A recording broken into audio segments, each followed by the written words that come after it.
pwede tumagaw ng attention natin, iset aside na muna natin. Sa kabila ng may nagpapatang bagyo, nandito kayo. And God appreciates your presence. Amen ba? Sige. Okay, let's have a little review. So we are in the series of biblical culture. Actually, hindi pa lang yung term, pero actually it's the CCM core values. Okay, ang bawat lahi ay may kanya-kanya kultura o values. Sa Pilipino, nakilala tayo likas na masayahin. Tama, kultura na natin yun. Sa ibang bansa, pag may baha, sigawan sila. Nagpapalik sa atin pag may baha, swimming, di ba? Yun ang kultura natin. Sa atin, pag may matanda, nakita natin, tumatawid sa kalsada, ginagawa natin. Binibidyoan, tutulungan. Biro na. Siyempre, tutulungan mo. Magmamayo ka, yung opo. Kultura natin yun. Isang compound, magkakamag-anak. Tama ba? Kasi kultura natin, ang close family ties. Tama ba? So, ganoon din sa CCM, sa church na kinabibilangan ninyo, meron din kultura natin. Ang ikinaganda sa kultura na meron tayo, it is a biblical culture. Hindi ito inimbento ng ating mga leaders na pumasok sa isip nila, love God, love others, obey God's word and authority. Lahat ito according to God's word. And last 2 weeks, pinag-aralan, dito naman tayo para balance. Okay. Last week, we talked about love God and love others, shared by Brother Ian, at na-realize natin na ang pagmamahal pala ay radikal dapat. You are willing to go out from your comfort zone. Naalala niyo Good Samaritan? Tama ba? Okay. Pangalawa, yung last week lang, we are taught to obey God's word and authorities.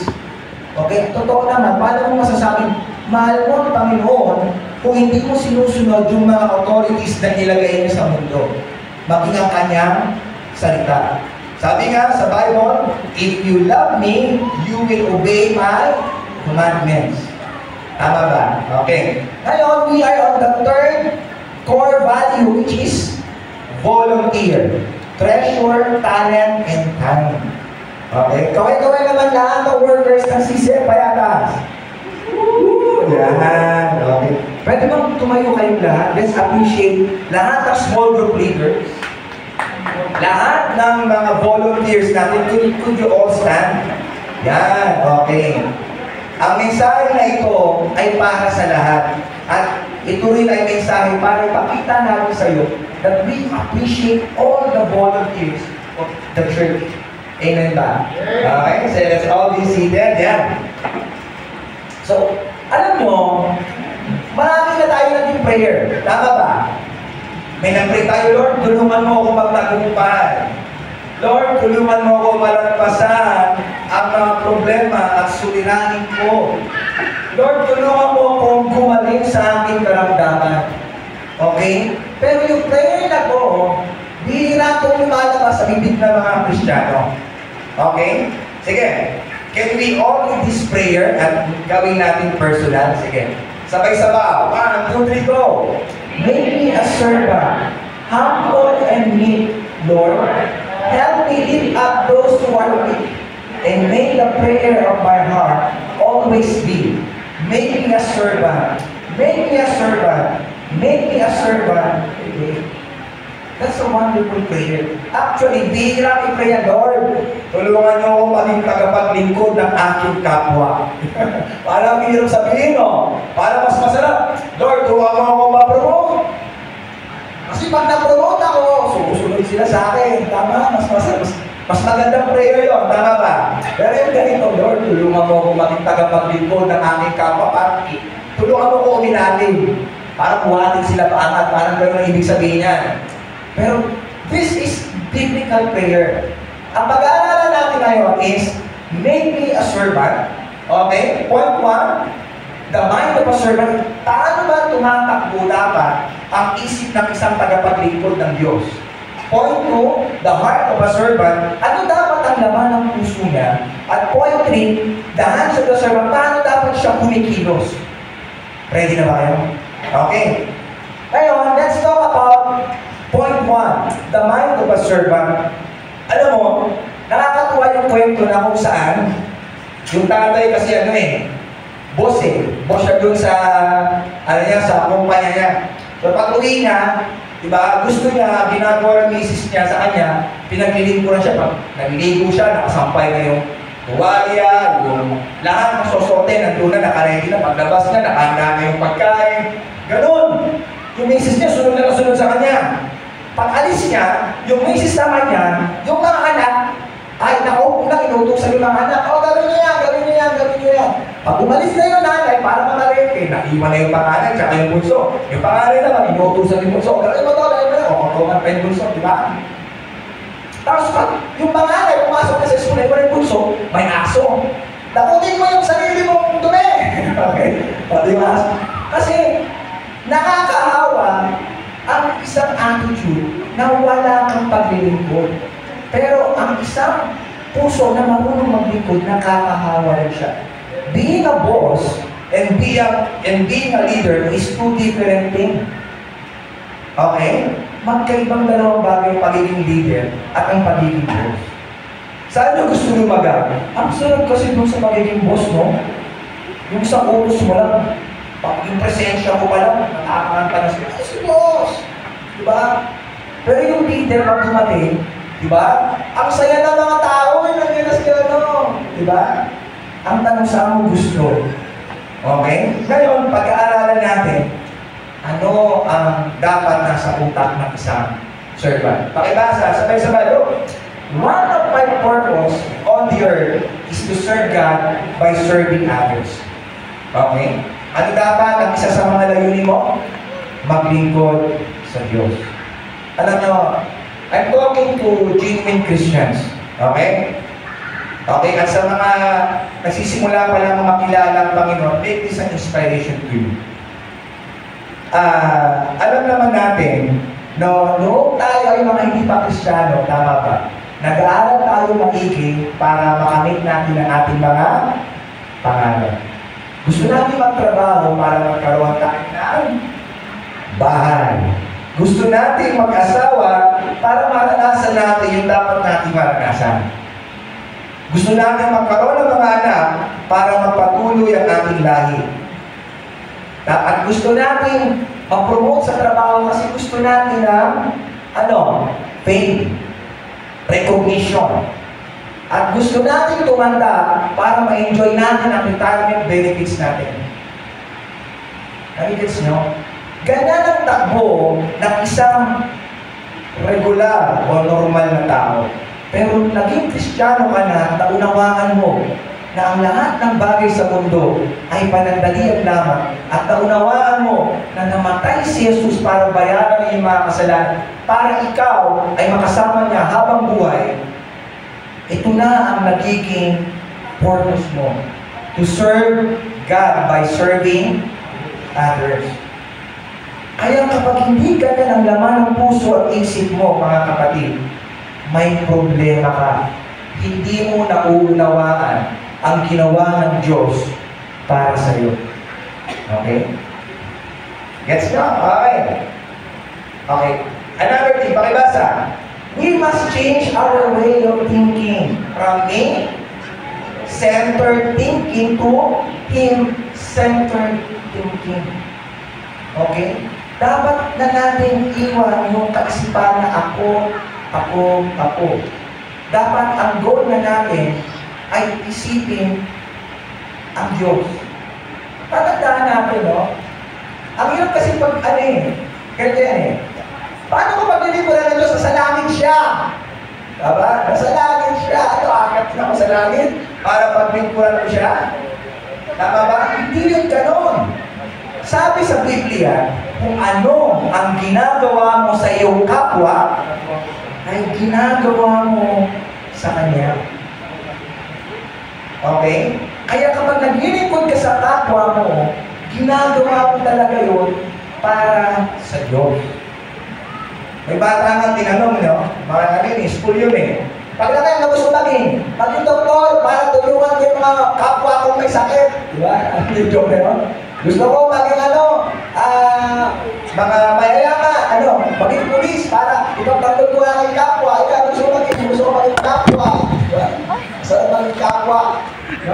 Pero sinabi ng Diyos, isipin mo yung kapwa.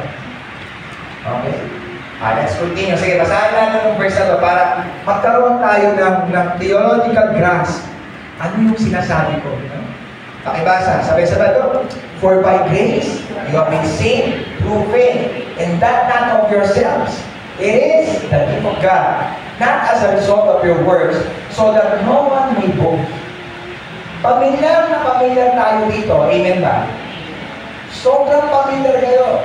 At sinasabi dyan, naligtas ka dahil sa grasya ng Panginoon. Hindi ka karapat-dapat, makasalanan ka, rebelde ka, pero ang Diyos ang gumawa ng paraan para iligtas ka. At makakamit mo ang kaligtasan na yon sa pamamagitan ng pananampalataya mo kay Jesus. At ang kaligtasan ay ikinukumpara sa isang regalo. Ngayon, kapag may regaluhan ka, dapat mo bang bayaran? Hindi. Tama ba? Regalo nga eh. Pero yung nagregalo ba sa'yo, binayaran niya ba yun sa tindahan kung pinagbilihan niya? Yes. Ganun ang ginawa ni Jesus.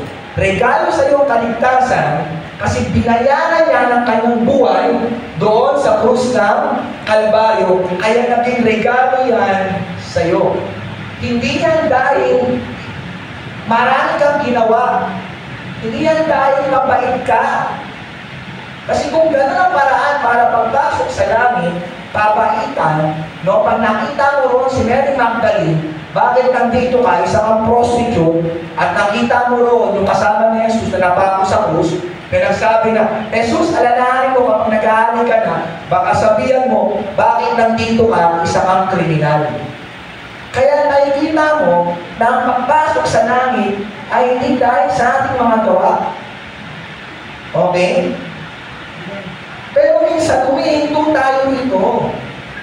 Ligtas na ako. Nanampalataya na ako kay Jesus. I'll go straight to heaven. No? Stop na! Tapos gagawin niya na ang lahat ng gusto niya.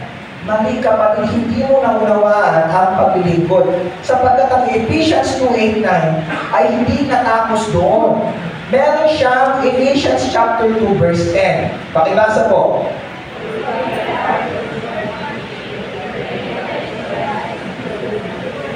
Which God prepared beforehand so that we would walk in them. Ang expected ng Panginoon, kapag ikaw ay naligtas na, nagkaroon ka na ng buhay na walang hanggan, nagkaroon ka na ng bagong buhay, napatawad ng inyong mga kasalanan, expected niya maglilingkod ka sa Kanya. To be honest mga kapatid, lahat sa Bible kung nagbabasa kayo, lahat na may encounter kay Jesus Christ, naglingkod sa Kanya. Naalala niyo yung pinagaling niya sa Genesaret, yung maraming demonyo yung nasa loob. Diba? Legion daw ang dami. Diba? Tapos yung mga demonyo sumali doon sa mga baboy. Pagkatapos pagalingin ni Jesus yun, anong sinabi niya? Gusto ko tang sundan. Gusto niya maglingkod sa Diyos. Okay? Yung yung pula. Diba? O ako sasabihin na pinagaling kita. Wala, pinabalik kita. Yung ginawa ni Jesus sa kanya, nag-lingkod din. Sinel si Jesus. Yung yung bilang ni Pedro na may sakit, ginawa ka ni Jesus, kumain. Aba, nag-hain ka agad ng kakainin nila. Lahat ng mga tao naka-encounter, yung totoong encounter ni Jesus, lahat naglingkod. Okay? Sige, let me explain to you this in theological way, no? No, sisig. Balita kayo ba't Adan? Tama ba? Madalas naman natin sisihin yung dalawang yun eh. Tama? Si ba't Adan kasi? Kinain yung putas. Dapat nila kinain yun. Tama ba? Okay, balita kayo ba't Adan? Ano sinabi niya? Di ba nilikha ni God yung buong creation? 5 araw yun, tapos nilikha on the 6th day, ginawa ang tao. At inutusan ng Diyos ang tao na maglingkod sa Kanya. Anong utos? Manage my creation. I-manage mo yung buong creation ko. Kaya si Adan, di ba? Binibilang, pinapangalanganan niya yung mga hayop, yung mga species. Okay? Tapos may isa pang instruction. Pagpakalago kayo, At magpakarami. Mga kabataan at dalawang utos ha, magpakalago kayo, magpakarami. Hindi pa sa inyo, humayo kayo magpakarami ang ano eh. Okay, nag-open populate tayo sa Pilipinas eh. Okay, magpakalago kayo, humayo magpakarami. Yun yung utos ng Diyos. So gusto nila ng Panginoon na maglingkod ang kanyang nilikha. Kaso nga lang, di ba yun ang pinakaano? Dahilan, bakit tayo nilikha? Nakasingit ang Diablo, tama ba? Yung ahas, tinukso si Eva at Adan, nakain nila yung prutas. Sinumpa ngayon ng Diyos. Sino ang sinumpa? Okay? Yung ahas, sama, sunod si Adan at Eva. Anong utusan, anong sumpa kay Adan? Diba? Magtatrabaho ka. Paghihirapan mo, kakainin mo. Ikaw naman, babae, aagawin mo yung kanyang katungkulan, mahihirapan kang manganak. Diba yun yung mga curses na ibinigay sa mga tao? Kaya pansinin mo ngayon, diba, namatay sila spiritually, yun yung naging kaparusahan. Ngayon, ang mga tao naglilingkod para sa kanilang sarili. Bilang mo tayo, para sa mga lalaki. Diba, di ba tayo Kristyano? Nagtatrabaho lang tayo. Yung naging Kristyano ka, iba na, nagtatrabaho na para sa Panginoon. Kanina pa ito. Okay. Nagigets nyo? Ngayon yung babae, diba? Iba na rin. Okay. Alam natin, I respect the women. Pero, sinabi dyan, for we are Lord, which God prepared beforehand. Ibig sabihin, ang pinakalayunin talaga ng Diyos para ikaw, at kaya ka nilikha, ay hindi talaga para magtrabaho. Nagigets niyo ako? Hindi lang para maging nanay. Nilikha ka ng Diyos para maglingkod sa Kanya. Kasi yun yung pinaka-original na purpose, kaya niya nilikha ang tao. Sinumpa na lang tayo, kaya tayo naging focus sa ating mga sarili. Just for us to survive. Nagigets mo? Kaya kapag naging Kristyano ka, nabuhay mo yung spirito mo, ibinabalik ka niya sa tunay mong purpose. We are all called to serve the Lord. Amen ba? Amen. Okay? Bakit tapit yung mata mo? Ikaw ba naglilingkod na sa Diyos? Yung iba, maglilingkod na ako. Okay, sige. Next, let us read. Are we all consumers or contributor? Ano mo? Ang sarap maging consumer. Physically, pleasure ang sarap. No? It is really good to be a consumer. No? Physically, nakaupo ka na, tapos may waiter dyan. Order ko! Tapos pagka natag-atagan ang order ko, ang kuha mo akong tubig. Diba? Ang sarap na maging consumer. Tama, may kasabihan nga, the customer is always right. Kaya pag nakapila sila, nasa kanan. Wala sa kanin, lang. Okay? The customer is always right. Kaya ang sarap maging consumer. Kaya nga lang may pera ka. Pero yung mga contributors, sila yung naglalabas ng pera, yung pagod. Nagigets nyo ako? Pero bibigyan ko kayo ng konting illustration. Okay, tayo ay nasa... Saan ba nagkakaroon ng basketball sa PBA? Sa kung yung taas ng grupo meron na iba? Alam mo, wala na nanonood ng PBA. No? Okay, sige. Nanonood tayo ng PBA. Tama ba? Nagbayad tayo ng ticket. Tama ba? Tayo yung mga consumers. Tayo yung nalilibang. Pero sino talaga ang nag-enjoy? Tayo yung mga naglalaro. Sige nga, sino talaga nag-enjoy? Yung naglalaro sa gitna ng court.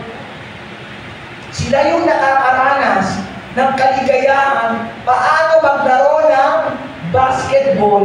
Ikaw, nakatulala ka lang doon, ang galing niya mag-lay-up, ang galing niya mag-dunk. Pero sa utak mo lang yun. Pero yung tao nag-lay-up at nag-dunk, naranasan niya yun. At maraming Kristiyano,